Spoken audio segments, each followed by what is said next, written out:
Welcome, family and friends. It's your boy, Prophet Brandon VanHorn, here with another session of One on One. You know, this is my platform where I get to bring friends, authors, experts, pastors, teachers, evangelists, prophets, apostles, different people of different background with different experiences and expertise in these areas on where I get to interview them and get to talk to them about where we are now. So I am excited today because I got my sister, my friend, Prophetess Tish Shearer with us today, the one and the only founder of Fervently Creations and the one that just hosted Prisoner Award in the Mind Conference in Atlanta, Georgia. So I'm excited to bring her on, and here she is. Welcome, sis. How are you? I am amazing. I'm doing amazing today. How are you doing today, Prophet Brandon? My I brother. am I am well. I am well. I am excited about this interview because I get to pick your mind and pick your brain like I don't do it on a daily basis. But I get to dig in, and there's no repercussions. And I have to behave. Come on. Yes, you get to have to behave, and you can't fuss me out because I'm asking questions. And so we go get it started. And so, guys, like I said, she's the Prisoner Award in the Mind Conference host, visionary of it. And so, if you hadn't gotten the book, y'all need to go and get this book because this book here is one of them books that I will say helps you get free. Uh, and so, one of my questions will be, when you started the conference, what made you decide to do an anthology with the conference? So originally, I had another anthology that I did, which was this one, which was trapped behind. Can't see it, but trapped behind enemy lines in the mind. And with doing that one, I had a couple of the authors that were saying, oh, we ought to all get together and do a conference. And I did not want to do it with my first anthology, with just, let me get my feet wet. Let me try to figure out how this process worked with it. So once I started working on Prisoner of War, then it was like, okay, this one we will actually come together with all the authors, do a conference, but let's actually go through the process of trying to make sure other people are liberated in their mind, liberated in their business, liberated in their finances, liberated in their relationships.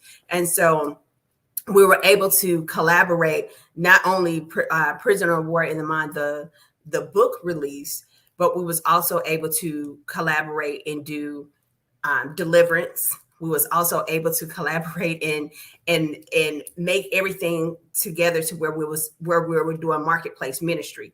Once it comes to us actually writing and stuff, we have to realize that because income does come from that, revenue can't come from it. That's also a form of marketplace ministry. Prisoner of War in the Mind is an evangelistic tool. It's an evangelistic tool that goes back, and it tells other people's account. Like once you're reading in the Bible, we're hearing the accounts that Peter had. We're hearing the accounts that Matthew may have had, or what was recorded by Luke. Or so we're hearing those accounts. But that's the same thing once it comes to Prisoner of War in the Mind. We're actually able to hear the encounters that people had with their experience, with whatever they were trying to get liberated through, whatever they was trying to come out of. And so that was like one of the most touching part of the conference, is actually hearing the authors go through, and they was just lined up and they was able to talk a little bit about their chapters. And so it was amazing. Absolutely. It definitely was. And so, how many authors did you put in this anthology? Surprisingly, I got 40 authors in there. If you're not including the person that forward the book, which is Dr. Kishma George, but it was 40 of us authors, to include myself. 40 authors. So you 22 authors short of having the 66 books in here, right? Exactly. 22. I mean, But I'm trying to think. I think it was only what 20 is what 37 authors. I can't remember how many authors it actually is in the Bible. It's not 66 of them, but it was 66 books. So yeah.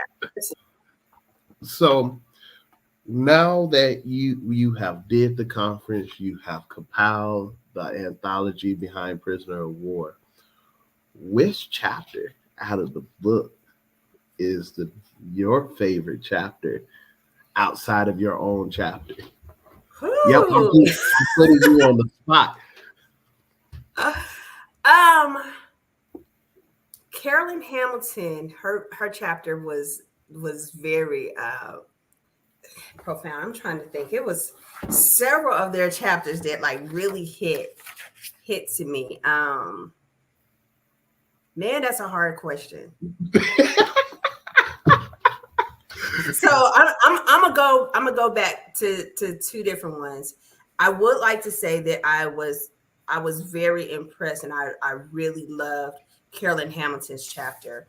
I'm trying to figure out exactly which chapter was released, but also it was Dr. Shadaria Allison, and hers was I Remember When.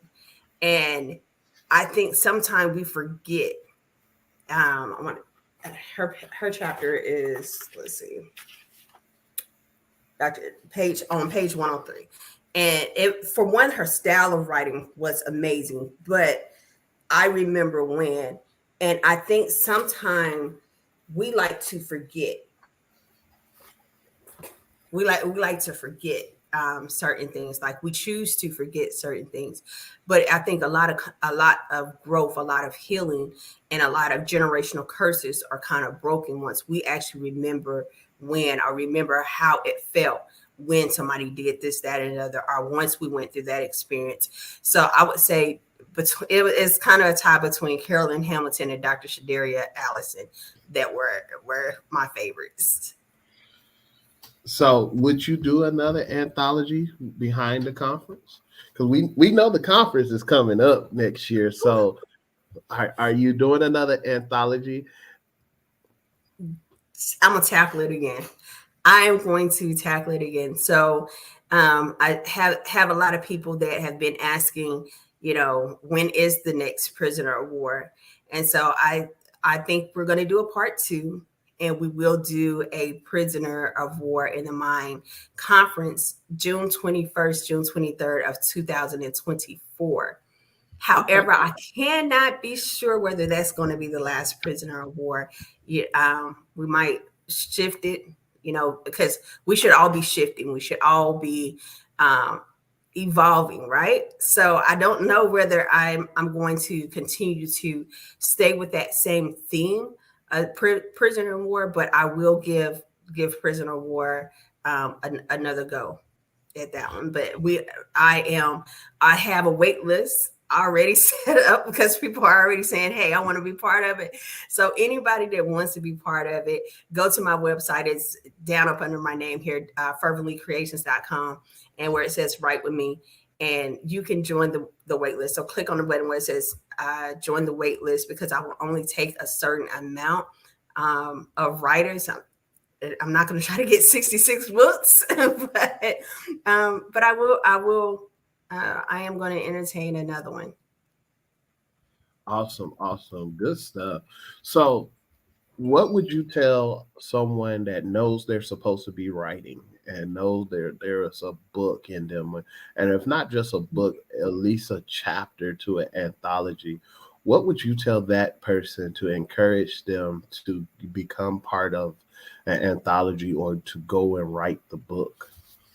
What I would encourage anybody, whether it's an anthology or whether it's a solo book, or whatever, whether it's just even a social media post, what I would tell them is that God did not stop speaking to his people, and his people did not stop writing. And some of us have that mandate to, whether it's a social media post, whether it's a newspaper, or not a newspaper, but yeah, newspaper article, a magazine article, whether it's in an anthology or whether it's their own solo book. It's someone's voice that is someone that is dependent on your voice to get out there.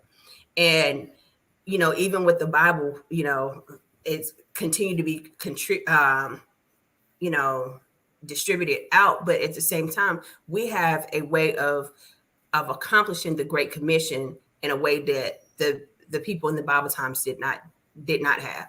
We have a way to going and being a voice through the nation that other people did not have, Right. once they was right. And so we all have to do our part. If your part is through writing, then that's it. Some people feel like what I have to say is not important. It's important to someone. God did not plant it in you or birth it in you for it to just lie dormant. So I would encourage them to write it, because somebody is depending on your voice. Like someone is depending on what it is that God has released specifically to you, and the way that you say it and the way you do it.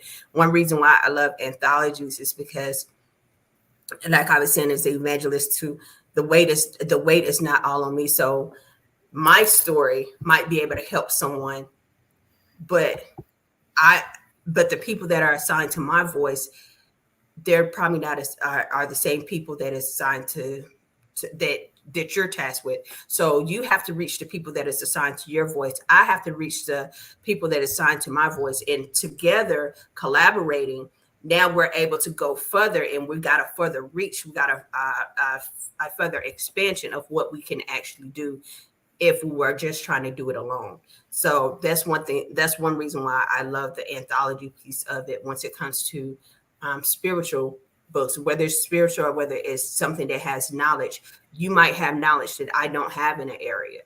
And a lot of times, a lot of people, a lot of us, we're looking to go to places such as pulpits, or we're looking to go into churches or whatever, and to have a platform and say this is your church, but your congregation could come from those that are actually just reading this. And so we actually have to do our part in doing the Great Commission. And if your part in doing the Great Commission is writing, then write. If it's singing, sing. Awesome. So, writing, singing. We heard you sing a couple tunes while we was at the conference, and so let's talk about Fervently Creations, because that's a unique name. Both words have a distinguished meaning behind it. So, how did Fervently Creations come about? Um, Out of depression. It was birthed originally out of depression, and originally it was t-shirts. I had got my daughter one year all the stuff to make t-shirts and stuff, and basically to start her own business doing t-shirts and different type of graphics designs and stuff. And she didn't get into it. She never used it or anything.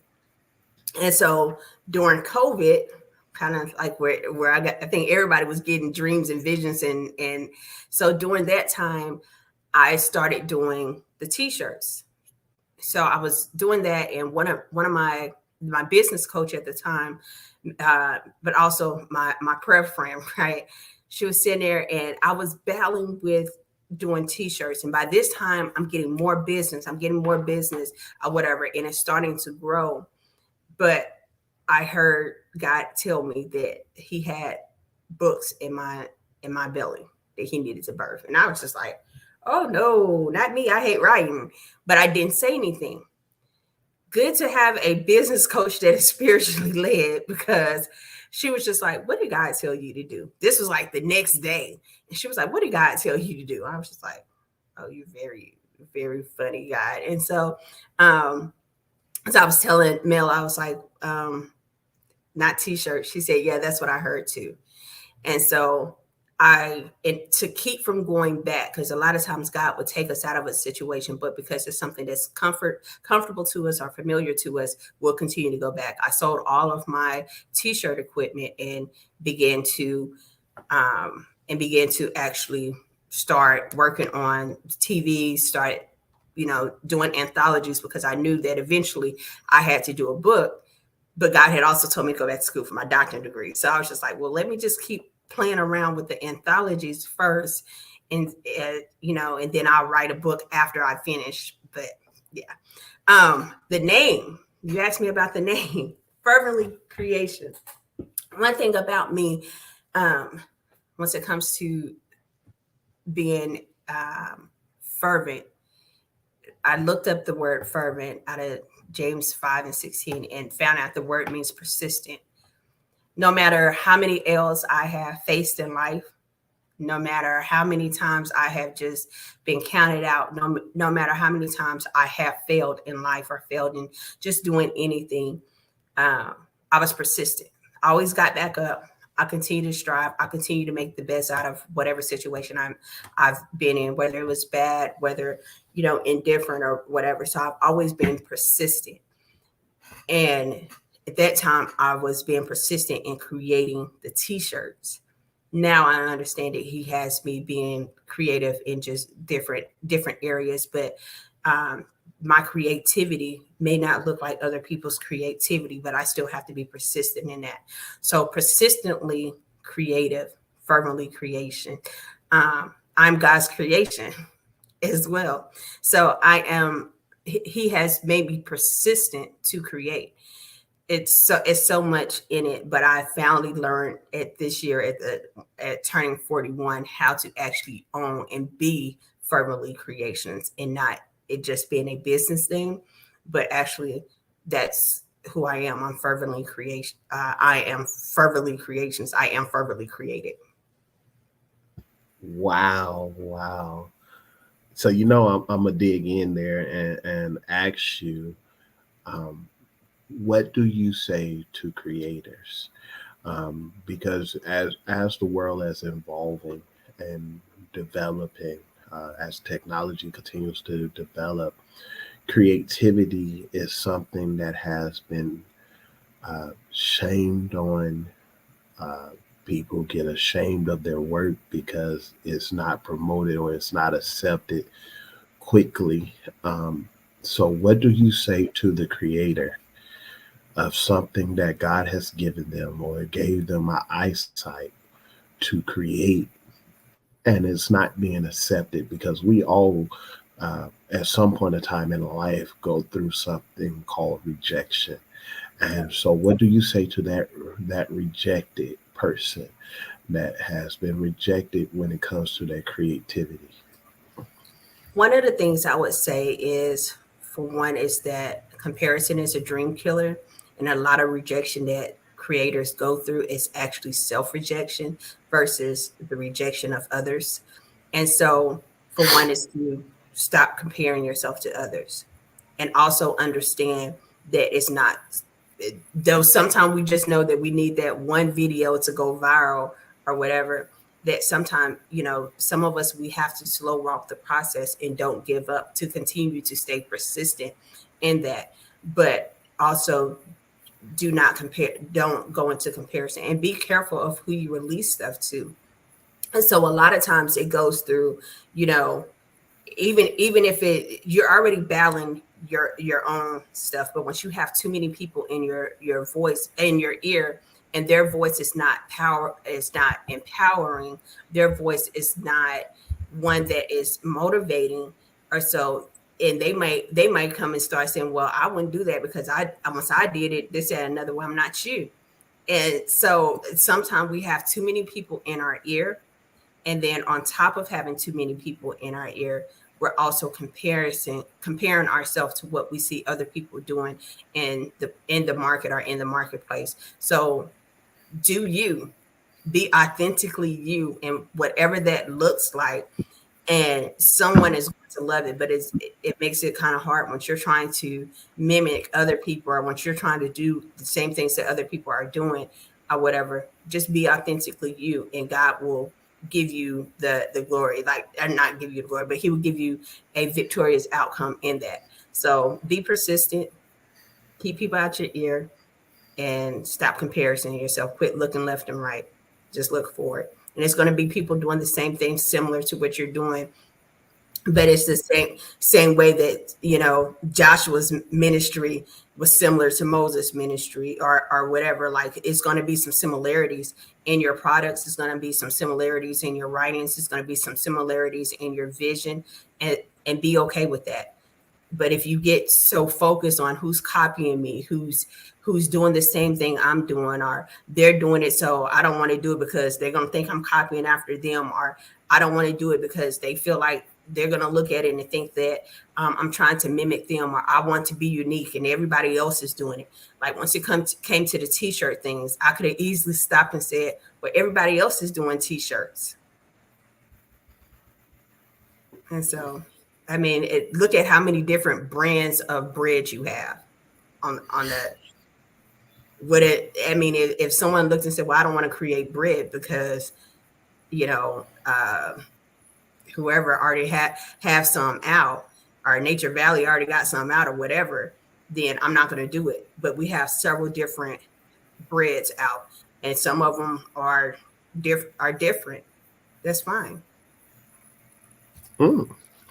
So it's okay to be different. It's okay to be unique Mm-hmm. and distinguished from others. And so, when we look at the body of work for Prophetess Tish Shearer, what makes you unique and different than anyone else? Ooh, what makes me unique? I would say my transparency. My transparency is what makes me unique. Um, that I think that's it. Like my transparency is totally, it can come off raw, and because I know that my transparency makes me different, because my transparency makes me unique, I understand that it's some people that do not accept that. And once I realized that my transparency was uncomfortable for some in the way that I deliver a message and how I make it relatable, but also being just straight raw at the same time. um, I had realized that I was in some areas where with some chickens and some doves and stuff once he called me to be an eagle. And in each time that I moved, it looked different. Got this analogy from a friend, but I mean it. I feel it. But so I was in settings, and I kept placing myself in environments to where I was with chickens, and I was with doves, and I was with ducks and stuff, and they could only go to their limitations. And so whenever I begin to move and I begin to shift differently, I look strange to them. I look like I was being out of order. I look like I was rebellious, or however I looked in their eyes, or whatever the opinions they had. It was honestly because they were designed to move a certain way, and I was designed to move a certain way. So I understand that in my rawness, in my authentic, being authentic to myself, that I am to soar, that I'm to soar as an eagle and not try to fit in with chickens and doves and ducks and pigeons or whatever else has wings. Just because they have wings does not mean that they're my group of people.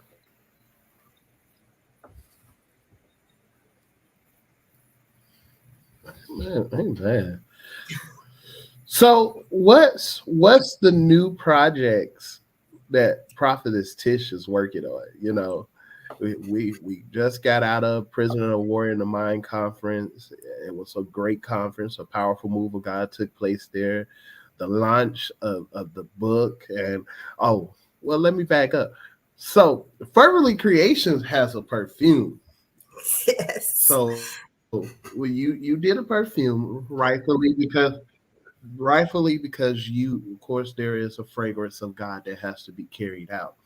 Yes. And so, can the brothers, I'm gonna ask for the brothers. Can the brothers get a cologne? You did the I know, perfume, like right?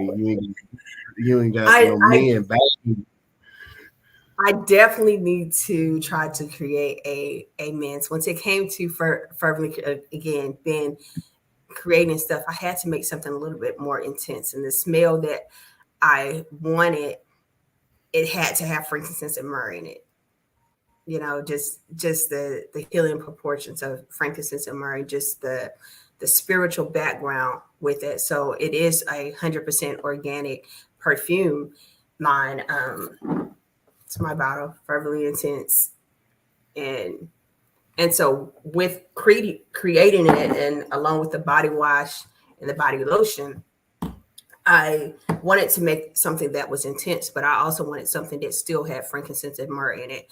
Wanted something that was also, you have more people that are nowadays more cautious, and they're paying attention to what not only that they're putting in their bodies, are on their bodies, are in their spirit and stuff. And so why not the same with the perfume? So for especially good for those that have sensitive skins, but it's a smell that lingers even once you go in the room. What's new to fervently creation beyond the perfume is the prayer book, Fervently Intense, that will be used in kind of probably cross market both of them. But it's a Fervently Intense prayer book that's coming out with intense prayers that are fighting spiritual warfare with extreme intense powers. Uh, just actually just going a little bit deeper into your spiritual warfare. So that, along with us writing or getting prepared to start planning for Prisoner War in the Mind Conference in Huntsville, Alabama for 2025. So it's kind of basically what's new, or what's kind of going in that direction. Okay, okay. So, digging in about the perfume, your if you was to promote the perfume to other ladies, what would you say for them to get, for them to want to buy it? We know the spiritual side of it. We know understand frankincense and myrrh. But if you was selling it, and we get the all natural, if you was selling it, what would you say to the audience to sell, to get them to go to the website and buy the perfume? You know what? This is honestly an area that is my weak point. I can, like, even with the conference, I can have the vision. I can, but once it comes to selling something, it's hard for me to sell you a vision. It's hard for me to sell you my dreams. And so that's an area where I, and that's an area that I struggle in. I remember going to a conference one day and a guy said that you hire your weakness.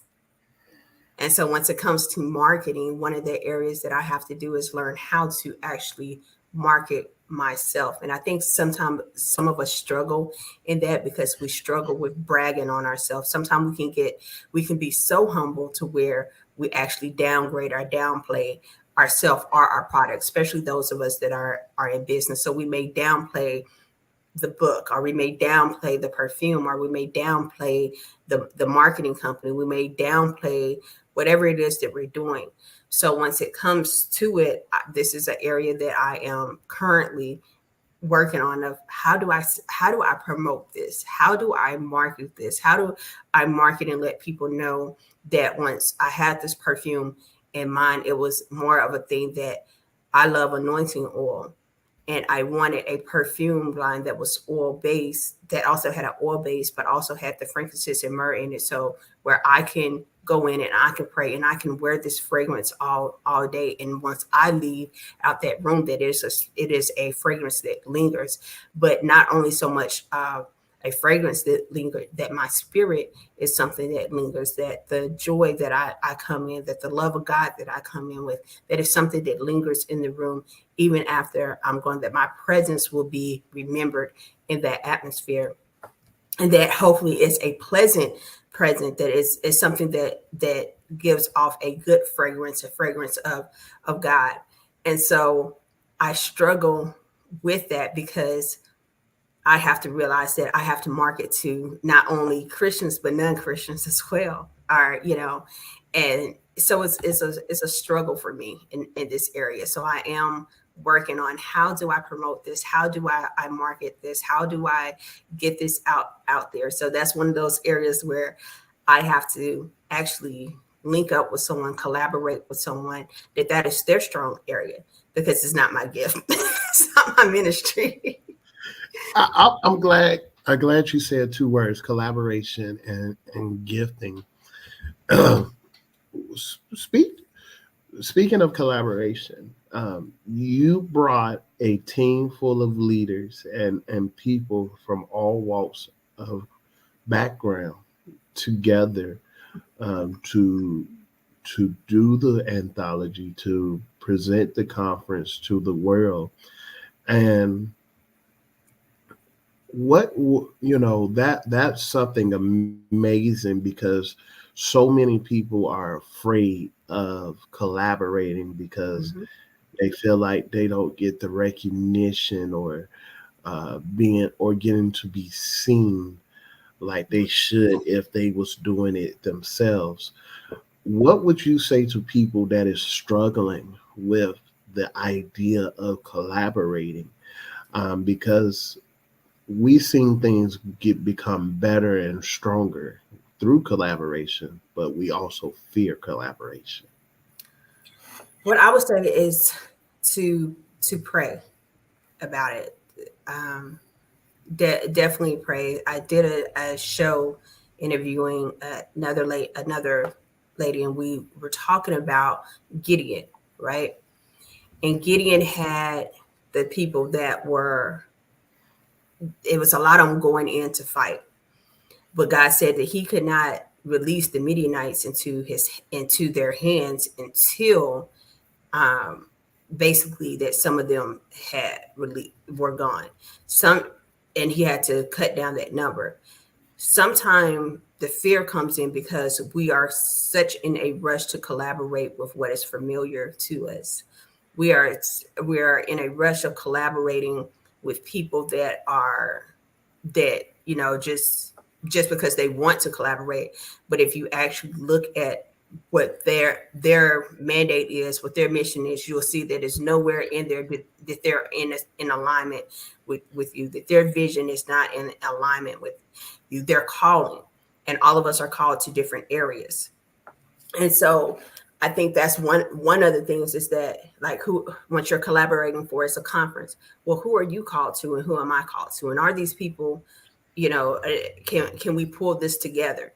But another thing is also not being so quick to assign someone. I would say two of my biggest mistakes once it came to collaborating and pulling people together only for the conference and also for the book was that I was so quick to to pull somebody along with me because of fear of doing it on my own. So that was one thing. So if you're collaborating out of fear, then that's not it. It's not going to work if you're collaborating out of fear. The other thing is making sure that the people that you're collaborating with, that they actually have a heart, they have a passion to serve God. They have a heart, they have a passion to make sure that God's name goes before theirs. And the reason why I say that is because it was some people that I collaborated with, and it was more of a thing that they had their own agenda of wanting to be seen or wanting to have their name out there. And the conference was not about that. The conference was actually about trying to make sure people left there liberated, free in mind, free in whatever area. And so you have to be careful in collaborating with people, and you don't know if they have a different agenda. So kind of knowing, like, okay, what area do you flow authentically in, and what area do I flow authentically in, and what level area does she flow authentically in, and what area does he flow authentically in, and figure out, okay, how do we form a team over this, because I don't need two people in the same area on with certain things, and so it'd be clashing and it'd be turmoil. So it's one of those things of not being in a rush, actually praying, fasting, and saying, God, is this who you want? If it's not, show me a sign. If it is, it's like still having a Gideon experience, kind of like, God, if this is Right. who you're telling me to collaborate with, then make this rug wet. Okay, all right, that was too easy. Could have been a drip that came, make the floor wet, but keep the rug dry. Like, we sometimes you actually have to go in and say, God, show me a for sure sign that this is who I'm supposed to collaborate with. and be okay with whatever answer that you get. So not being so quick to put people in places and putting people into positions. It's the same thing if you got a nonprofit and you got board members, not being so quick just to put people in those positions just because you need to fill a spot. Absolutely, absolutely. And so you said something about understanding your gift and knowing the areas that which you are called to do things in. Um, what's the importance of that? Because we what we find today in society is people know they're gifted and know the areas that they're supposed to be working in, but they're in other areas, or they're trying to reinvent the wheel in other areas. And so, what is the importance of understanding that your gift and your anointing and expertise is in this one area? That it's okay to get help in those other areas or get collaborate with someone in those other areas that is maybe your weakness. It's kind of goes back to how we were talking um, at another time, another period, and we was talking about the ceiling and the floor at each level. So once you're in your gifting, a lot of people move into areas where they're comfortable at or where they're already thriving at, but in order to grow their gift, in order to grow in that area to where they're called at, they have to get amongst other people that are already in that area. They have to be willing to be at the floor while they're in a room with people that are halfway up or at the ceiling, and be confident in that and not be intimidated by being around other people that they can glean and grow from. And so with that, with knowing, you have to cultivate that gift, and you have to get around people that speak the language that you desire to speak, not the language that you currently speak. Those that are speak the language that you currently speak, they will keep you stagnant, not intentionally, not on purpose, not out of ill will or whatever, but they will keep you stagnant because you won't grow. I won't be able to ask them a question that I need to help get me to the next level. um, and so once I say levels, every level that we have in life has a ceiling and a floor. And so sometimes we're at the floor and sometimes we're at the ceiling. And right after a big high, we can all of a sudden feel like we're very low again. And that's just because we have moved to another level. And then at that next level, we're at the floor. We're sitting on the floor. So we have to look and see who's in that room, who's in that space, who's in that atmosphere, that we can actually say, okay, I have this gift and I'm gifted in this area. I'm called in this area. What advice that you have? How can I sit at your feet? But a lot of times we don't want to sit at people's feet, or the people's feet that we're supposed to be sitting at. They do not have the desire or the passion to teach or the patience to teach someone up and coming, or don't want that person to supersede them. Absolutely, absolutely. And so you are a strategist, you are a prophetess, you're a international speaker, motivational speaker, author, and of course over time you have built partnerships and collaborations. And so what do you, outside of just praying and fasting, what do you say to the person that is um, looking for someone to partner with, and they've been praying, they've been fasting, but they hadn't found the right person, or for example, or the right company or the right publisher to build that relationship, to collaborate or to partner with. What do you say to that person that has been discouraged, because it hasn't happened yet, it hasn't came to pass yet, and they're sitting on books or creative ideas and visions? What do you say to that discouraged person? To get still and observe your surroundings, because a lot of times, how I said, the answer is right there in front of your face and you just didn't see it, or you couldn't see the forest because of the trees. A lot of times the answer is right there, but because we're so busy, we become busybodies, or we're constantly speaking, constantly talking, because we're so busy in motion versus actually being still and observing, we miss the answer that God has sent. Think about back to Elijah, right? And once Elijah had went into the cave, and so he was looking for the answer in, in big ways, in the thunder and stuff, but it was a still small voice that came to him. And sometimes we're so busy putting the expectation for God to answer one way, because that's how he normally answered, and we miss the still small voice answers. So what I would tell a person that is looking and saying, I done prayed about it, I done fast about it, I didn't watch seminars on it, I didn't YouTube it, I didn't TikTok it, I didn't Googled it, I didn't I didn't did everything else, and I still don't know what God wants me to do about this situation. I would say sit and be still, get and listen, and stop and listen for the quiet voice of God, and figure out what it is that He wants you to do. Sometimes one of the things with COVID, it got a lot of people. Some people came out with business, came out of COVID with business. Some people came out successful. Some people, but those were the people that were okay with sitting by themselves, sitting still. And once they was able to sit still with themselves, they were able to birth that vision. They was able to birth that business. They was able to restore whatever it is that they needed to restore, or do whatever they needed to do, because they had no choice but to sit with themselves.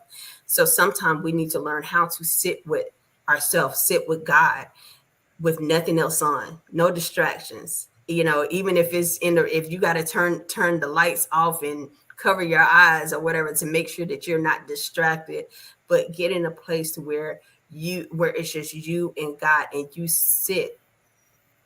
And then even sometime coming out of those spaces, start sitting and observing the people that are in your life, those that are already in your circle. Or I'd hate to use circles anymore. I look for dots. And so it start figuring out, okay, what does this dot go to, and can I connect that dot with this dot? And okay, now I'm able to form. And so you actually have to just sit and get still, sit and listen. A lot of times He's already sent us the answer, but we just didn't see it because it didn't come in a big loud way, or that we expected it to come in. Okay. Oh man, that's a gem there, y'all. That's wisdom right there. That's knowledge in regards to connections and relationships. So I'm a mess with you now, just because I'm your brother. Oh. The ones that is struggling because of your combat experience, because you served in the military, then you did Prisoner of the War in the Mind conference and the anthology, and you wrote uh, some books in regarding to warfare. What do you tell the person that's in warfare and they don't understand Huh. One thing that I tell people, what would I tell someone that's in warfare and they do not understand it, is, for one, you have to realize that your warfare is not about you today. Your warfare is about you tomorrow. Once I say to the you of tomorrow, I'm not saying of the next day, the next physical day, but sometimes it's the you of 5 years from now. It's the you of 10 years. You know how people say, hey, what does your 5-year plan look like? I don't know why it's always 5 years, but it's always your 5-year plan, right? What is it that you are supposed to be achieving or doing in five years from now that the enemy wants to keep you from doing? So I know that now, if I mess with your credit, that once you get and messing with your finances and stuff, it's going to prevent you from, once you're actually starting that, once that business idea comes to you 5 years from now, and then you can't get business credit. If I start now messing with certain things, at this level, I'm keeping you from getting to your next. And so a lot of our warfare is not because of our present, it's because of what's going to take place in the future, what's about to happen in a place. Got you. Daniel, right? So when Daniel chapter 10, Daniel, right before he does the Daniel fast, and a lot of times we see stuff and we read stuff and we're so familiar with it because we read the story, heard the story growing up or whatever. But if you pay attention to it, that the warfare came in the spiritual realm, because the God was sending a messenger to come in and give Daniel information about the next season, about what was about to go forth, and about what was about to happen in the next. And so he was, the warfare came once the opposition came to try to prevent that prophetic word from getting to Daniel. And so, but even after, once the angel got to Daniel, it was a thing to where the angelic being, he said, you know, after I finished, after he finished talking to him, he had to go back and fight the Prince of Persia again. But not only did he have to go back and fight the Prince of Persia, he knew that after that he was going to have to fight the Prince of Greece, because these entities were coming up against them. These principalities, principalities. That's basically what they were. They were principalities. These principalities was trying to stop them. So on that day that he had came to see Daniel, on that day, he had already knew that he had to go back and fight another battle for another season. And it was already, the Prince of Greece he already suited up and ready to go. Like, soon as you get tired out, now if it's coming, I'm gonna wear you out too, as he thought. But that's not what happened. So a lot of times what we're feeling now is not because of what it's already happened to us. It's because where God is trying to take us into the future. So we get caught up in the now sometime and try to figure out, why is it? I remember once I used to drive and I would hear just run off the cliff. Like, I would have the suicidal thoughts and it would just be out the blue. And I had to start to think and say, why does the enemy want me to commit suicide? Like, why did he want me to kill myself? After everything that he tried, everything that I went through from childhood to early adulthood, even to now, like, why is it that he's trying to get me to take myself out? He tried everything else, and now he's trying to get me to kill myself at my own hands. And so with asking that question, why, it made me look and say, okay, it's not because I just went to the grocery store. It's not because I did this or whatever. It's because of your next level. And so a lot of your spiritual warfare is because of your next level, because what God is taking you, and it has nothing to do with your now.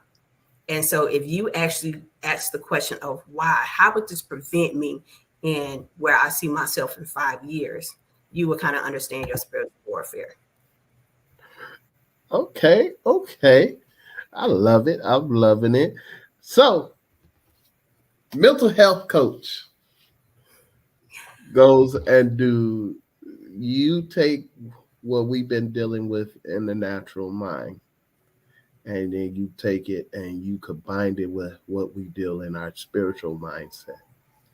Yes, as a Christian mental health coach, and one of the things that I focus on is trying to focus on the solution and not the problem.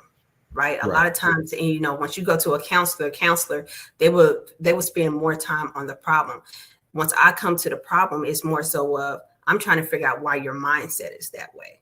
Because a lot of times our mindset is what keeps us stagnant in our relationship. It keeps us stagnant from our goals in life, whether that goal is my relationship goals, my financial goals, or my health goals, or whatever that goal is.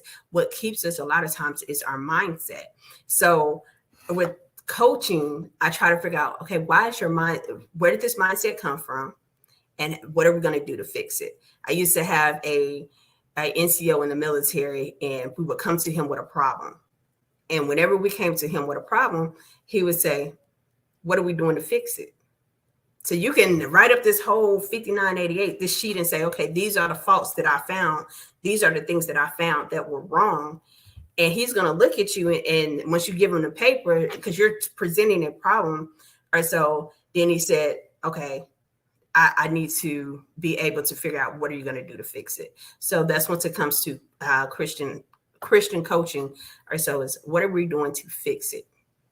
And so once it comes to fixing it, actually asking yourself, like, okay, I'm saying that my finances are this way, but what am I doing to change my finances? What sacrifices am I making?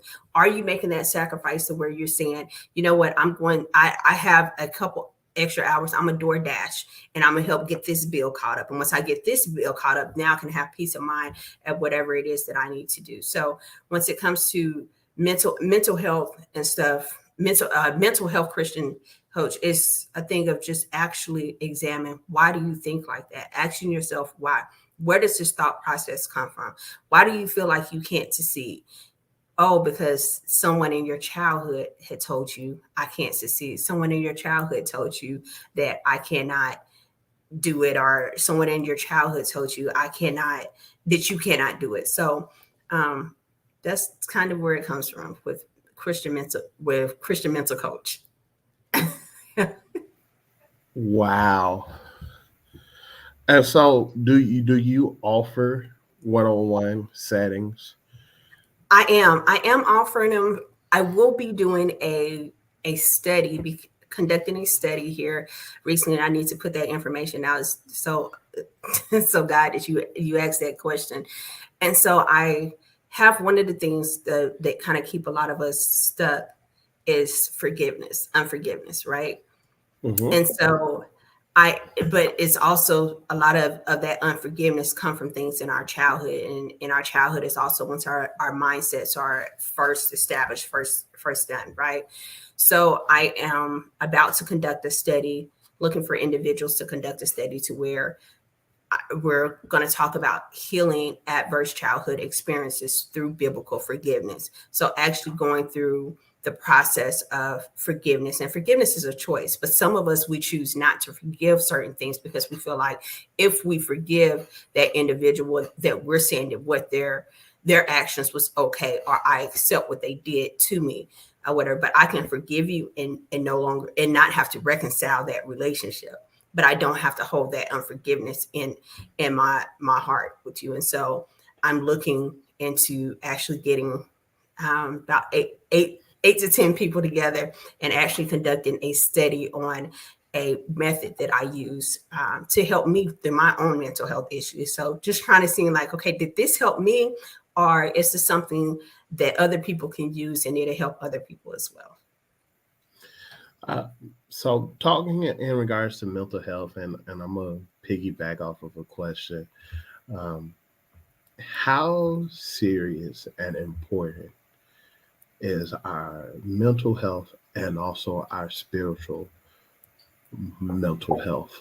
Because we have seen over the years where spiritual leaders or spiritual, well, we have seen Christians um, get diagnosed with mental health issues and even committed to hospitals. How important, you being a mental health coach, is our mental health, spiritually and naturally? How important is that to be aware of where we are? Mental health is very important. I think it's a thing where we don't even realize how many people are in leadership and they're battling with depression, they're battling with anxiety, they're battling with the weight of the world, or other forms of mental health disorders, and we don't realize it because we're so busy going to them, and they have to put on this mask and they have to put on this facade or whatever, but they're actually struggling. And the suicide rate amongst those that are in leadership, that are in spiritual leadership, pastors. You can look in Google and you'll find pastors that have actually uh, committed suicide in their pastor study, like in their office, or would go home right after preaching and go in their garage and kill themselves, or so, just because the weight of the assignment, especially for spiritual leaders, is so heavy. I mean, if once it comes to doing ministry, if it was easier, to be a lot more people doing it. Ministry is hard, and it will play on your mental health as well.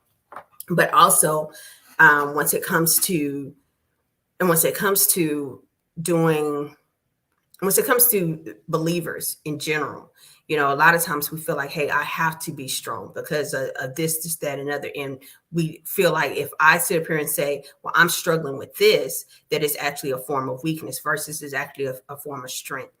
And so once it comes to mental health, we have to be able to create a safe place in Christian society of saying I'm not okay and expecting a response more than I'm just going to pray for you. And a lot of times that's what we will have you prayed, have you fast, this, that, another. And sometimes it's not a prayer thing. I need someone to sit and take the time and talk it through with me, help me process out these thoughts.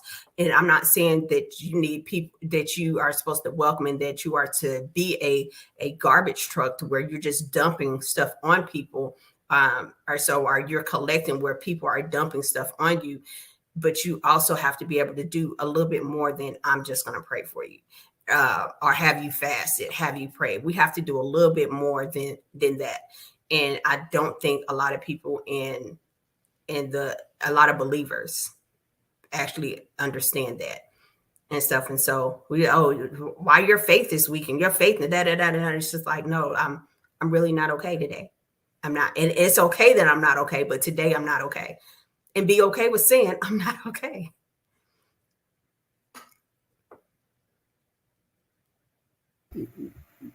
You know, that statement there saying that I'm not okay, and accepting it is very key, um, because how many people walk around on a daily basis not okay, but they still try to smile.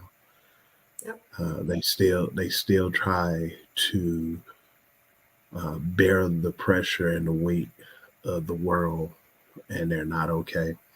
And so you talked about burnout, you talked about suicide, and you know, over the years, we're now finally seeing the acknowledgement to mental health, and even progressing forward.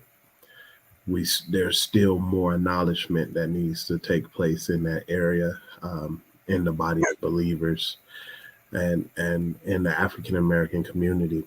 And one of the things that I wanted to ask you is, because of your expertise in mental health, your expertise in ministry, your expertise in broadcasting and television and radio hosting, um, the question came about mentorship. Is Prophetess Tish taking on mentees? Is she taking on having someone shadow her and learning these fields, this information, the wisdom and knowledge? I am.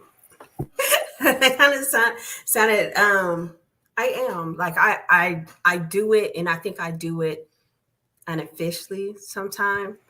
I'm one that whatever information I have, whatever experience that I've been through, I'm always open to release it to others and to get to share whatever knowledge I have, whatever experience. And I think sometimes it's not enough of us that do it. Some of the stuff is that we found the information or we discovered the information ourselves, and now we want to charge somebody else just to release that information to them. Like, oh, I found out how you can use this, that, another. And so we're charging people for everything. And so I feel like sometimes it's a thing to where saying, okay, at this level, at this degree that I'm at, then yes, I will mentor. But sometimes at a higher level to where I'm walking you through this and another thing, yes, I do mentor at that level as well. So I am mentoring. I will say I kind of look and one of those things of downplaying and devaluing myself that I have to get out of, but saying, yes, I am a mentor. I am a coach. I am an author. I am a TV and radio show host. I'm a mother. I'm a veteran. But just kind of, and just saying, hey, I'm marketplace ministry, and part of marketplace ministry also requires us to bring up others and help others along the way. Because while I might be helping you in one area, you might have advice for me in another area that I do not have. And so it's an iron sharpens iron type thing. And I believe in iron sharpening iron. I believe once mentoring comes, that is iron sharpens another iron. I'm not putting nothing in you that's not already in you. I'm just bringing out the greatness in you that was already there. Wow, wow, wow, wow. So she got mentorship, y'all. She gonna take you through the step by step play, y'all. So if you struggling in your writing, creative, you want to be on TV and radio hosting, y'all go to Fervently Creations to stay connected to Prophetess Tish and everything that is coming out of Fervently Creations. Pick her brain because as her brother, I get to do it for free. So, so Well, that's because I I get a chance to pick yours because it's so much greatness and wisdom inside you as well, and that's kind of knowing of who labors amongst you, who it is that it is amongst you. And so once you know who is amongst you, then you can actually get on the phone calls and you can have those meaningful conversation about growth and about elevation instead of other people and other situations that does not go anywhere. You can instead of giving life to dead situations, you actually can get on the phone with them and start figuring out, well, how can we get to the next level, and how can we get here, and how can we continue to elevate it. Hey, I'm not okay today, and why we're at right. it, why we're on the phone. Hey, I'm not okay today. You know what? I feel you, and to be able to have that safe place. And so you have to know who it is among you. And some of us, we don't realize it, and we have snakes among us, and we don't even know that they're snakes because they kind of blend in with the grass, and you don't know the snake is there until it reach out and bite you. Absolutely. So because you mentioned safe place. So can we expect a safe place movement for everyone coming out of Fervently Creation? You know what? Yep, I I'm like gonna I'm gonna I'm gonna put it in your arms with that one. I like that, a safe place, because you have a lot of people that are unchurched, and the reason why they're unchurched is because they do not feel like the church is a safe place. So how do we create environments to where it's a neutral ground, and it's a safe place? It's neutral battlefield. Hey, at this moment, we're not warring against each other. We're coming here to collaborate. We're coming here to celebrate. We're coming here to do whatever. But on this day, we're not warring against each other. And it is a safe place. It's a safe place to cry. It's a safe place to shout. It's a safe place to promote your business. It's a safe place. And so I like that. I do like that. A safe place for the unchurched. Y'all heard it here first on the one-on-one with We all Prophetess heard it here Tish. first. Yeah. I just heard it today. Fervently Creations, Prophetess Tish will be presenting the safe place, so y'all be on the lookout for it. Yep, I'm putting it out there that she said she's gonna do it, so we gonna hold her accountable for creating the safe place. Uh, but I'm having fun with my sister, y'all. So, Prophetess Tish, before we wrap up and end, I want you to just take a few minutes and share what's on your heart to the people, and then my final question will be behind this as you're sharing. What now? What now for Prophetess Tish Shearer? What now for Fervently Creation? Because I feel that we're in a now moment. We're in a now season. It's no longer we'll get to it when we get to it, but now it's now. The time is now. So what now? It's on you, Prophetess Tish. What now? What now is that it's a time for us to start shifting our prayer language. That's what's truly been on my heart. What God has been really dealing with me. Stay tuned. What's coming up now, or I'm gonna say now, it's not even next. What's already now released in the atmosphere is a prayer book that actually shifts our prayer language once we're actually going through spiritual warfare. A lot of times we are looking at spiritual warfare and we're still fighting with arrows, we're still fighting with swords and stuff, and we are forgetting that the angels have a lot more knowledge and stuff that we did. So how is it that we're using spiritual warfare to fight, and with we're fighting with arrows, but in the natural we're fighting with automatic weapons, and we got tanks, and we got Abrams, and we got stealth bombers, and we got airstrikes, and we're calling in all these. This is what the military use, but once it comes over to our spiritual warfare, we're still using ancient weapons. So I encourage everybody to actually start upgrading your arsenal, upgrading your spiritual arsenal. That's what's now. what's now is that we have to start changing and actually start warring in a different way. We have to start changing our warfare. They're so used to us throwing arrows. But can we throw some guided missiles at our in the spiritual realm? And so that's what's coming now with Fervently Intense. So it will be a prayer book, Fervently Intense. So be looking out for that. Be looking to I will have a pre-order option for those that want to go ahead and try to get in for the book and get the pre-order. But um, that's what's now. What's now is Fervently Intense. What now? Okay, fervently intense prayer book coming about.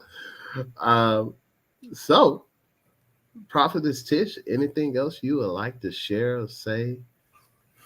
Uh, no. It just reminded me that I need to go ahead and put it out there for those that want to pre-order Fervently Intense. So yes, Fervently Intense. That is what's now. We have to. Hey, let's get ready for war. Let's fight the war with Prophetess Tish. some high powerful. Prophetess Tish, thank you for allowing your brother to interview you, to question you, to make you share, and to just bug you about some things. It is always a great deal of appreciation for you and what you do in the kingdom, because what you do for Christ will last, and your legacy is a great legacy that is being made right before our eyes, and that will be left on the earth when you are called up. I love you. I honor you. And I appreciate it, guys. I appreciate everybody that came and watched One on One with Prophet Brandon VanHorn. And our guest tonight was Tish Shearer. So, guys, we love you. Thank you. Peace.